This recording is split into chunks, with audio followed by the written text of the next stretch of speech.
જય રામાધણી, જય દ્વારકાધીશ। તો મારે તમને એટલું કહેવું છે કે અમે આજે સાંજે 5 વાગ્યે દ્વારકાધીશમાં આવ્યા હતા, દ્વારકાધીશ બરાબર।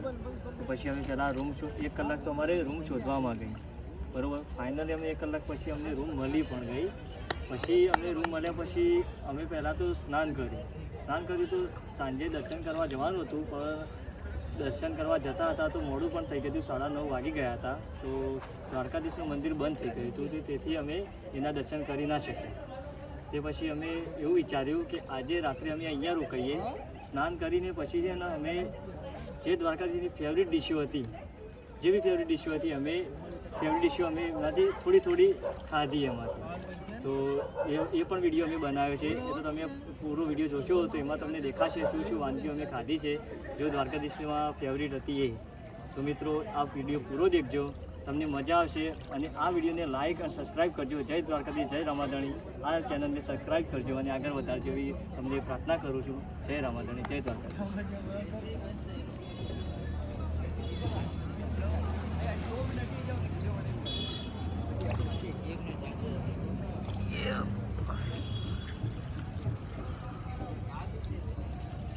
તો મિત્રો અક્કી આપણે જે કહ્યું તો અમે દ્વારકા, દેવભૂમિ દ્વારકા એટલે કે દેવ જ્યાં સાક્ષાત કૃષ્ણ ભગવાન બિરાજમાન છે અને એવી જ દેવનગરી એટલે કે દેવભૂમિ દ્વારકા।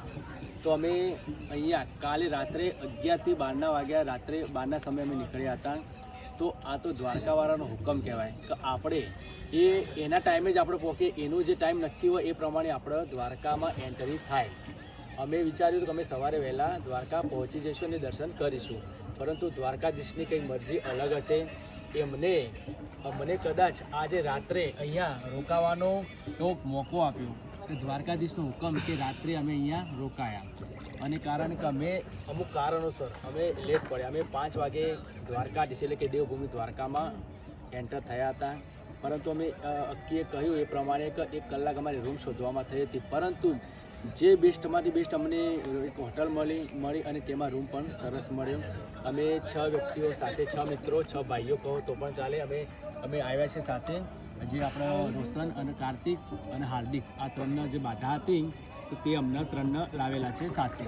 તો મિત્રો અમને લાવ્યા તે બદલ તેમના 3નો આભાર માનું છું। અને એક ખરેખર સાચે જ આજે ભગવાન દ્વારિકાધીશનો અમે ભગવાન દ્વારિકાધીશના મંદિરના બાજુમાં જ અમે જે ગોમતી ઘાટ અને જે અલગ અલગ ઘાટ છે ત્યાં અમે બેઠા છીએ। તો આ ઘાટ તમે જુઓ, ખરેખર એક અલગ જ આનંદ થાય છે, કારણ કે તમે જોઈ શકો છો કે અહીંયા પાણી સાંજે અમે આવ્યા ત્યારે પાણી અહીંયા થોડુંક જ હતું, અને અત્યારે તમે જુઓ કે પાણી કેટલું પાણી, દરિયાનું પાણી છે આ સુધી આવી ગયું છે। તો મિત્રો આ નજારો જોવા માટે કદાચ કૃષ્ણ ભગવાનની મરજી હશે તો અમે અત્યારે આ રાત્રે અહીંયા રોકાયા અને આ નજારો જોવા મળ્યો। તો મિત્રો એક અલગ જ આનંદ થાય છે। અને દ્વારિકાધીશ એટલે કે અમે દેવભૂમિ દ્વારકા જે અંદર બજાર છે, તો જે બજારમાં અલગ જે દેવભૂમિ દ્વારકા જે અહીંયાનું જે આ બજાર છે, બજારમાં અલગ વસ્તુઓ જે આપણે નાસ્તો કે જે અલગ ફેમસ હતી તે અમે ટેસ્ટ કર્યા। જે અક્કીએ કહ્યું કે દ્વારિકાધીશમાં જે નાસ્તા હતા ફેમસ તે અમે ટેસ્ટ કર્યા। તો મિત્રો તમે વિડીયોમાં જોજો કે આપણે કયા નાસ્તા ટેસ્ટ કર્યા, તો નાસ્તા પણ બેસ્ટ સરસ હતા।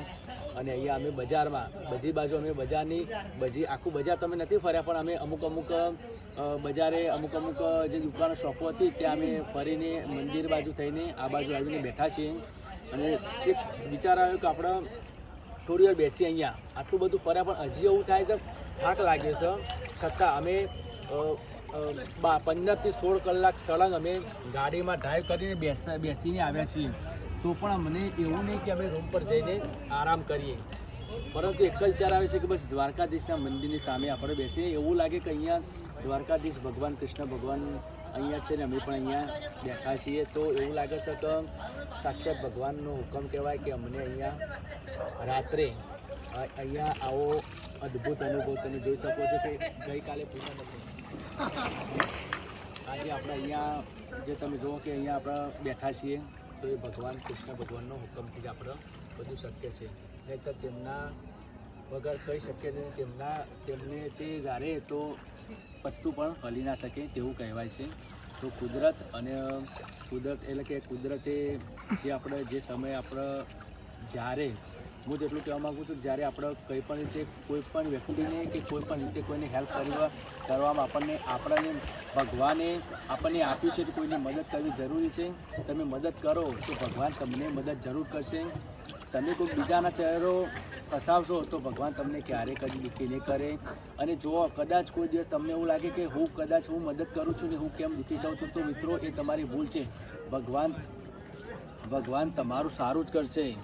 પણ બીજું એક અત્યારે હું હોય કે અક્કી હોય કે જ્યારે જતીન હોય, દરેક પોતાના કર્મને આધીન છે.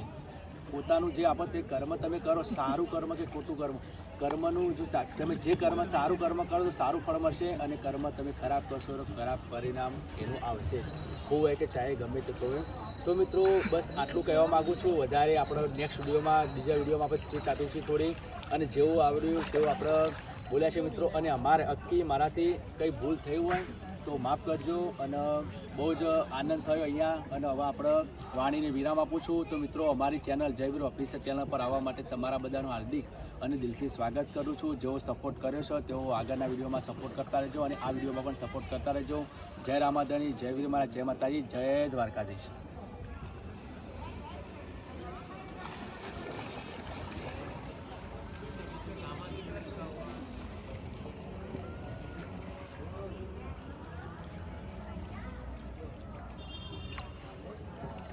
જય દ્વારકા.